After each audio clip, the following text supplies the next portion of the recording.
on here? What's happening, brother? So I've got the honor and the privilege to learn a little bit from Sensei Chinzo Machida. Okay, take it away. Okay, Sir. right, join legs. A little bit more back. Here, the position. I say Tai Shodan. Tai Shodan. Then I open the left leg, one, inside, yes. Now step and punch. Two. So step straight. Yes, straight. Walk. Good. Keep square. Front leg, turn all the way to the other side. 3. Now step and punch. 4. Front leg, turn to the front. 5. Now step and punch. 6, 7, 8. Back leg, turn. 1. Now step and punch. Front leg, turn all the way to the other side. 3. Step and punch. 4. Front leg, turn back. 5. Now we're going to do my knee, the front kick position.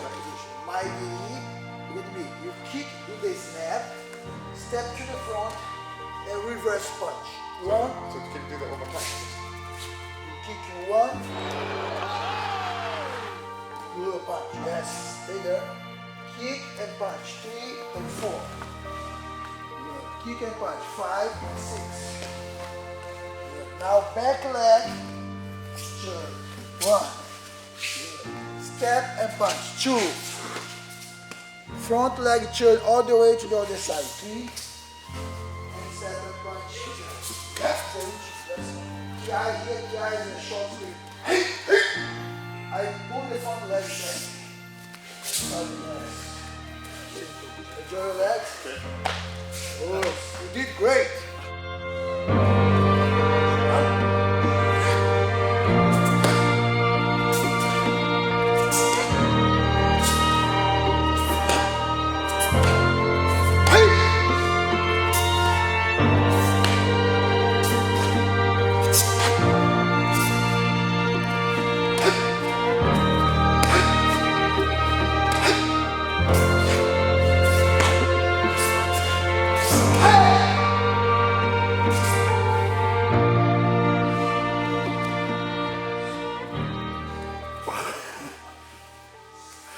Different.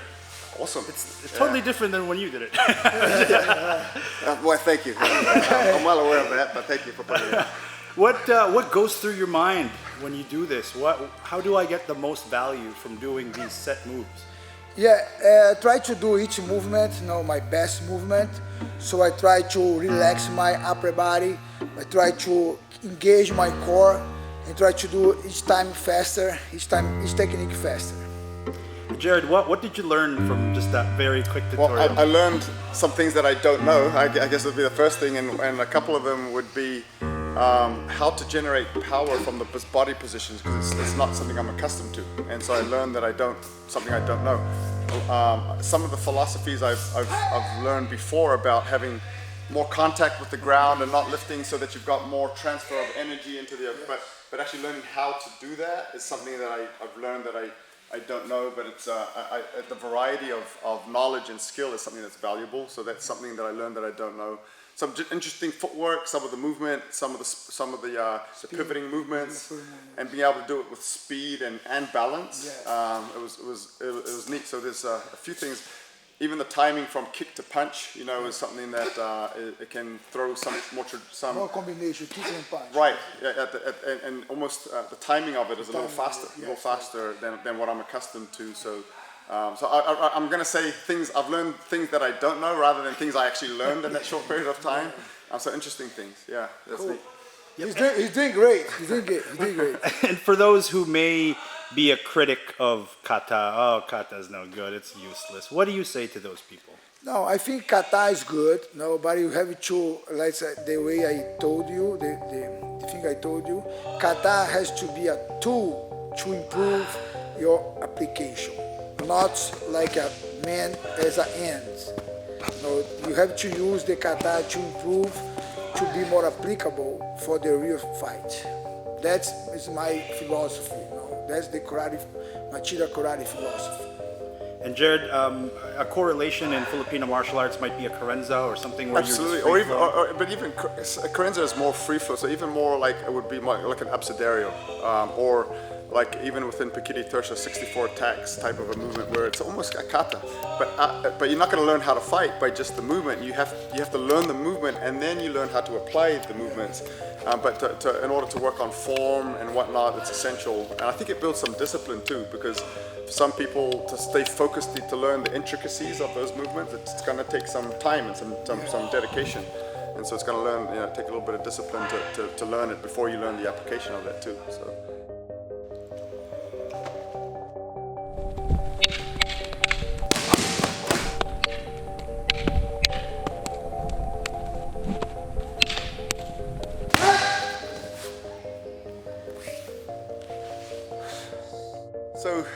So what we're going to do here is I took an opportunity to learn a few new things, and I learned more what I don't know than anything new really in that short span of time.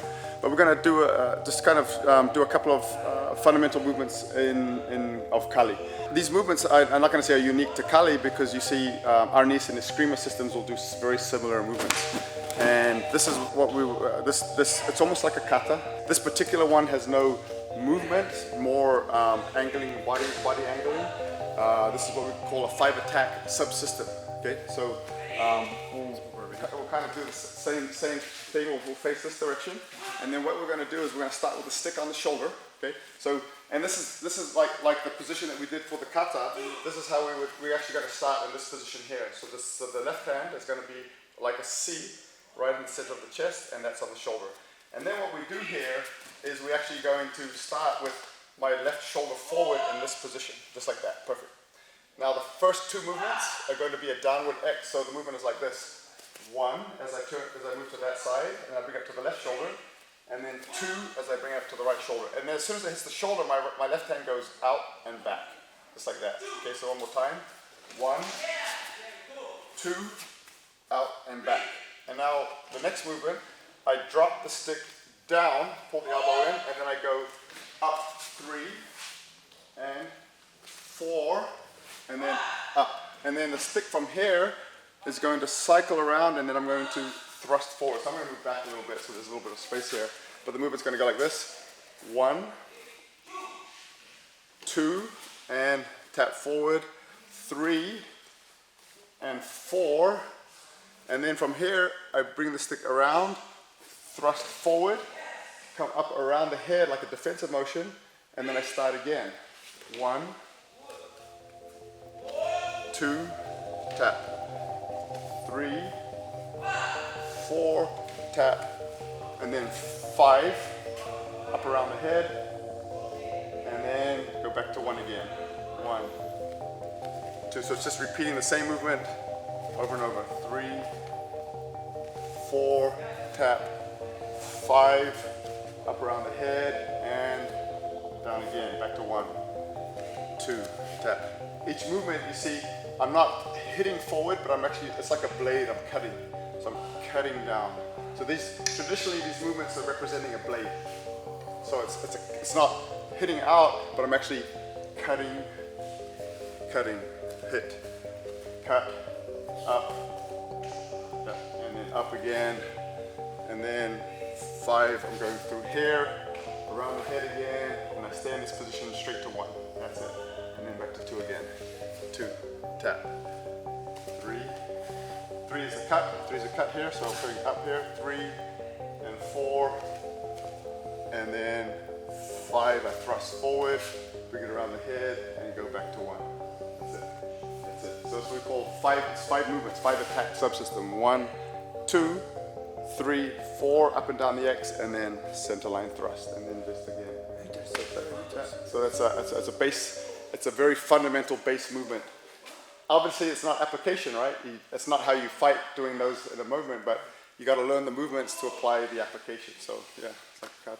Very interesting, because like as a karate practitioner, you think, oh, I can do this movement, but when you have to coordinate a stick, body movement, like a move and the stance, and like you have to change the stance, change the angle. It's not easy. No, it's not easy. You need to practice for sure to getting better and better. Yeah, because karate is, I imagine it's very hard and linear, boom, boom, and But in Philippine. kata, you have the right, like a high swing kata that's what people know, that you can do like a one, like three, like, oh, you have some movement like you come by smooth, you know. Does that exist in FMA? The combination of smooth Absolutely, and direct? absolutely. Because even these movements that we were showing with the stick, we're learning these smooth cutting movements that are actually applicable to blades and whatnot. But there's another strike mechanic which is more. We're actually focusing on power rather than smoothness. So there's the body mechanics change a little bit. I'm going from a smooth motion and these smooth movement lines to more of a power strike type motion. And one might be more impact weapon and one is more cutting, right? Or maybe chopping with a chopping weapon or cutting with a cutting weapon. So they both have application. Yeah, it takes smooth movement to learn how to cut. But if I'm going to chop, it's more brutal. It's more just brutal force if I'm just chopping with it, or hitting with an impact weapon. So there's absolutely a combination. Yeah. This is so cool, guys. Thank you. Brother, thank you so much for sharing Thank you so knowledge. much. It's an honor and- for me, you know, to stay here, to be here, to participate this, and to share the knowledge with you, Jerry, for sure. You know?